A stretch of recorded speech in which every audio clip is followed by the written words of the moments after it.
గారు రా కదిలి రాని ఒక పిలిపిస్తే పరిగెత్తుకుంటూ వెళ్లే కార్యకర్తలు మనకున్నారు. నాకు అక్క చెల్లెలు లేరు, అన్న తమ్ముడు లేరు, ఇంట్లో ఒక్కడనే.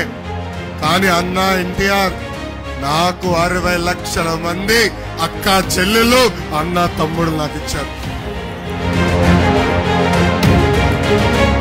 ప్రమాదంలో చనిపోయిన కార్యకర్తలకి 2 లక్షల ప్రమాద బీమా ఇచ్చిన పార్టీ తెలుగుదేశం పార్టీ.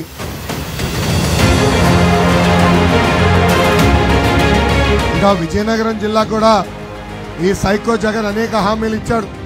పాదయాత్రలో 50 హామీలు ఇచ్చాడు. అవన్నీ ప్రశ్నిస్తే రోజంతా పడుతుంది. అసలు విజయనగరం జిల్లాని అభివృద్ధి చేసింది తెలుగుదేశం పార్టీ. పట్టణంలో ఉన్న నిరుపేద కుటుంబాలకి ఆనాడు యుద్ధ ప్రాతిపదికంగా టిట్కో ఇల్లు కట్టాం. గత 5 సంవత్సరాలుగా ఈ ప్రభుత్వం అన్ని రకాలుగా మన ఇబ్బంది పెట్టింది, అన్ని రకాలుగా మన వేధించింది, మన పైన దొంగ కేసులు పెట్టింది. నా పైన కూడా 22 కేసులు పెట్టిందండి ప్రభుత్వం. 307 ఉంది. అయినా చెప్పా జగన్కి, ఈ లోకేష్ తగ్గేదే లేదు. జగన్ బాంబులకే భయపడిన కుటుంబం మాది. మీరు పెట్టే చిల్లర కేసులకు మేము భయపడతామా?